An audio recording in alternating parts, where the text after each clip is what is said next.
would not be the same. Few people laughed. Few people cried. Most people were silent.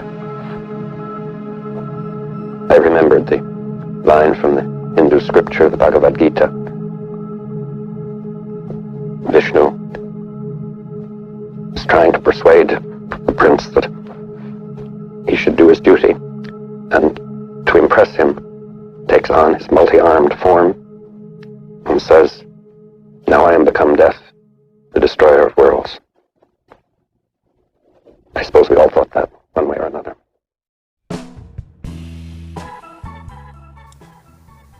Un día estás en la cima y al otro en lo más bajo. ¿Con qué frase podemos empezar a describir lo que le ocurrió a uno de los físicos más influyentes en el mundo de la ciencia? Aquel científico involucrado en uno de los proyectos más significativos y definitorios en el rumbo de la humanidad. Su nombre es Julius Robert Oppenheimer, pero conocido más por ser uno de los padres de aquel dispositivo que cambiaría la forma de hacer ciencia y pondría a prueba la ética que se tiene dentro de las comunidades académicas y gubernamentales de todos los países. Oppenheimer pasaría a formar parte de aquellas personas que con el paso del tiempo se arrepentirían por todos los daños que causó el uso de esas herramientas de destrucción masiva.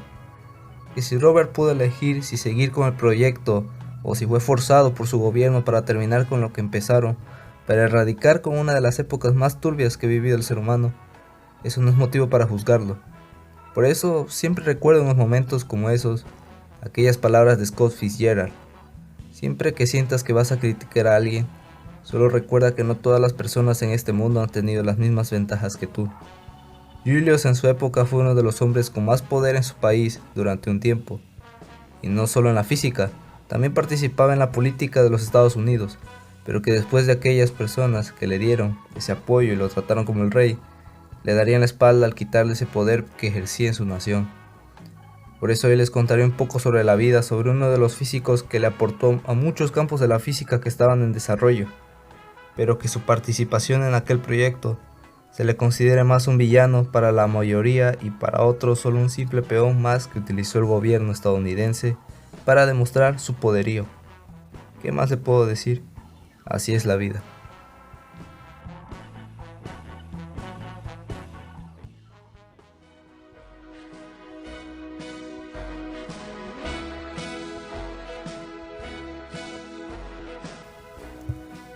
Nacido en la Gran Manzana en el año 1904, Julius fue criado dentro de una familia con una economía alta, y aunque parezca un cliché cuando se habla de personajes involucrados en física, Robert era un gran estudiante, pero no solo para una materia en específico, era también muy buen estudiante en todas sus asignaturas en general.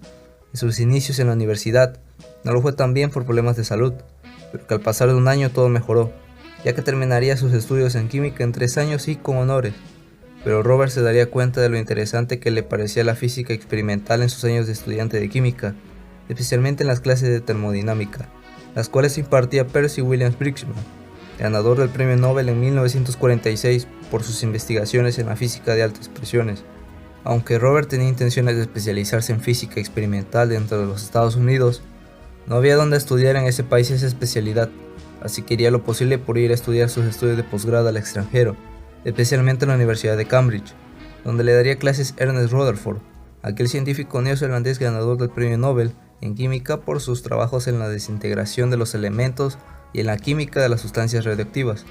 Pero Robert, al tener poca pericia en los experimentos requeridos, se dio cuenta que tenía que intentar hacer física de otra forma, y fue como se inclinaría por la física teórica. Y para seguir narrando su paso como estudiante universitario, hay que situarnos en el año 1926 en la Universidad de Göttingen, en Alemania, y ahora bajo la supervisión de otro emblema de la física, algo de Max Born, ganador del Premio Nobel de Física por sus aportes al desarrollo de la mecánica cuántica. Robert también tuvo la oportunidad de conocer a Paul Dirac, otro genio y ganador del Premio Nobel de Física por el descubrimiento de nuevas teorías atómicas productivas. Sin ninguna duda, Oppenheimer fue un privilegiado por tener mentores y compañeros expertos en su campo. Pero nada de eso fue regalado, porque Robert era un estudiante con una habilidad de aprendizaje muy veloz, tanto así que terminó su doctorado a los 22 años. Y si seguimos describiéndolo, podremos mencionar su forma de pensar, además de su aptitud por la filosofía oriental. Pero aunque se diga todo lo bueno de una persona, no hay que olvidar que somos seres humanos con defectos, y Robert no se escapaba de ellos. Uno de sus peores momentos fueron cuando padecía depresión. Además siempre dejaba en claro que la física era más importante que las personas que tenía alrededor. Era un fumador empedernido, y con el paso del tiempo empezó a crear una actitud depresiva e inestable, donde tuvo ciertos episodios bochornosos con algunos colegas. Consecuencia de ello, las personas lo empezaron a ver como un genio con personalidad un tanto engreída, lo que le daba a pensar a los demás que tenía problemas psicológicos.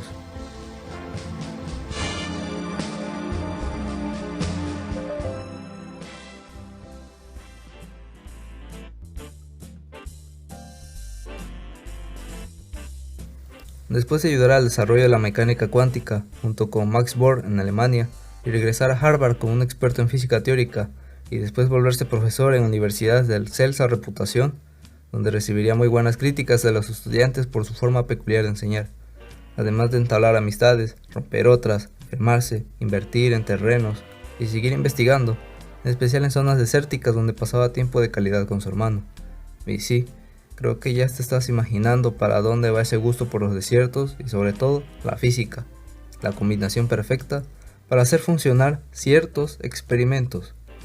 Y entonces al cabo de un tiempo, especialmente cuando ciertas potencias mundiales tenían diferencias significativas y entre esos países involucrados estaba como siempre Estados Unidos, así que ellos tenían una idea en particular para terminar con esas diferencias, y por consecuente es que nació aquel proyecto que cambiaría la vida de Oppenheimer para siempre. Robert sería encargado de dirigir aquel proyecto.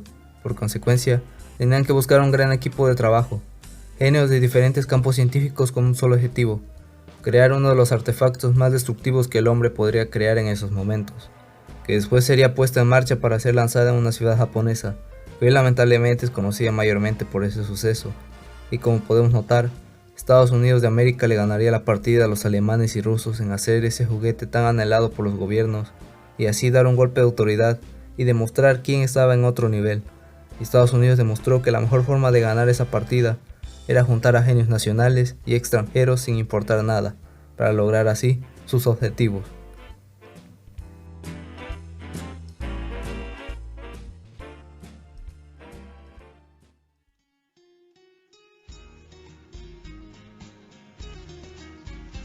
Después del deceso de miles de personas en Japón y dando por hecho la entre comillas tregua entre los países que tenían conflictos, empezarían a terminar. Y así como cuando un padre no cabe de la felicidad cuando presencia el nacimiento de su hija o hijo, Robert no cabía de la felicidad por ver su creación hecha realidad.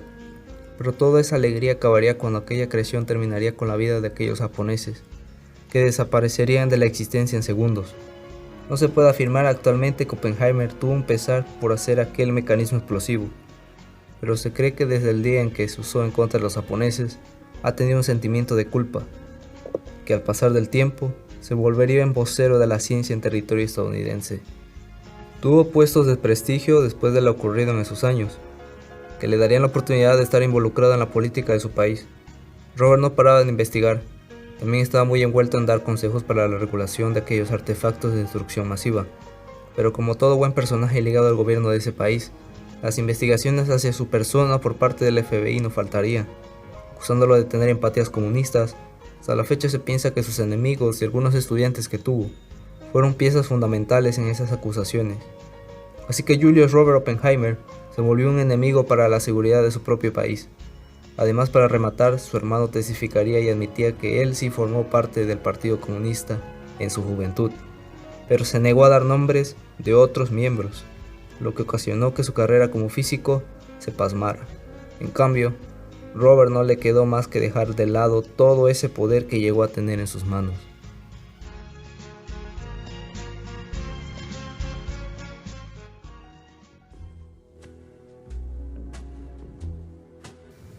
La vida de Oppenheimer después de tener esas malas experiencias, siguió una vida más normal, impartiendo clases y continuando con sus trabajos en física. También hizo divulgación científica en territorio europeo y japonés, y aunque suene irónico, ahí dio charlas. Después de cierto tiempo se le empezó a condecorar en su país por todos los aportes a la física teórica. Ya llegado a una edad donde los años pesan, Oppenheimer buscaba una vida austera, así que buscaría un lugar donde poder desarrollar ese tipo de vida. El lugar idóneo serían las Islas Vírgenes, donde pasaría el tiempo con su esposa.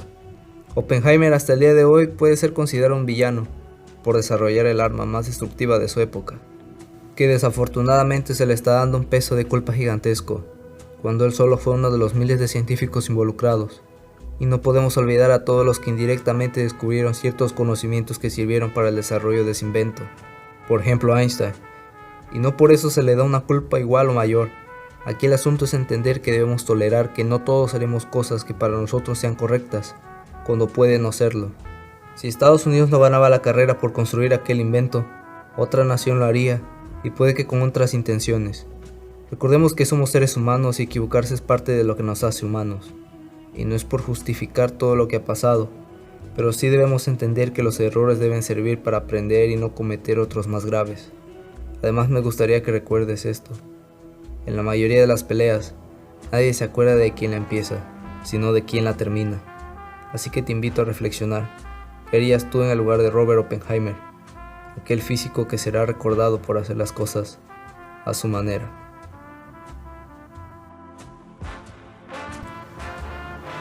Además de sus aportes a la física nuclear, en conjunto con sus estudiantes, lograron ayudar en la mejora de las teorías modernas que se utilizan en las investigaciones sobre estrellas de neutrones, agujeros negros, mecánica cuántica, teoría cuántica de campos y las interacciones de rayos cósmicos.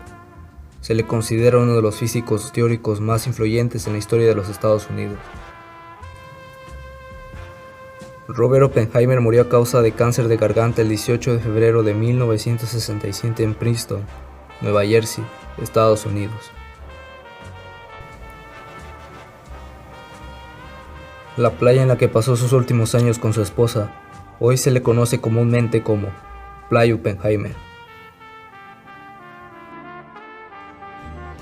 But then again, too few to mention, I did what I had to do, saw it through without exemption.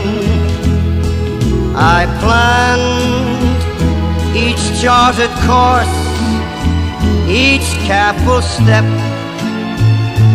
along the byway, and more, much more than this, I did it my way. Yes, there were times, I'm sure you knew, when I bit off more than I could chew.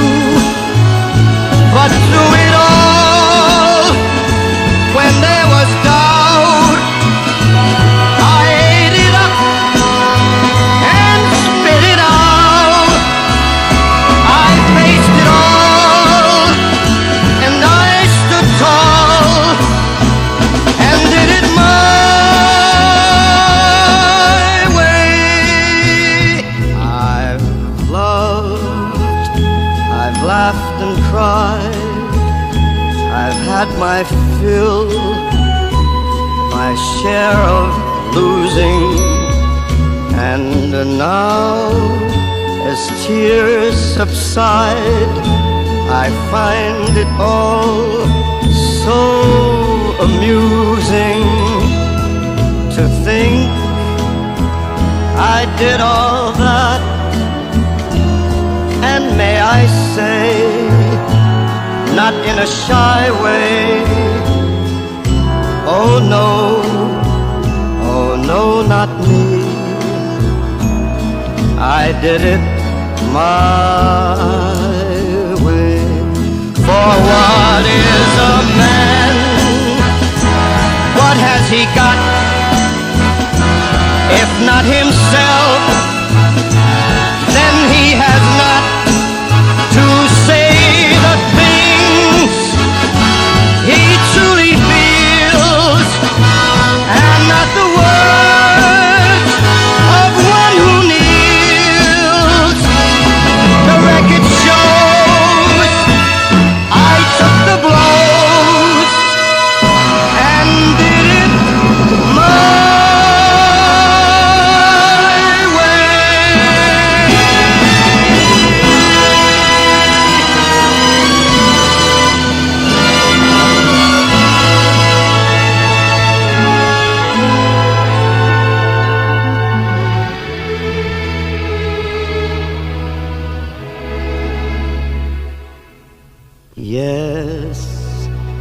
it was mine.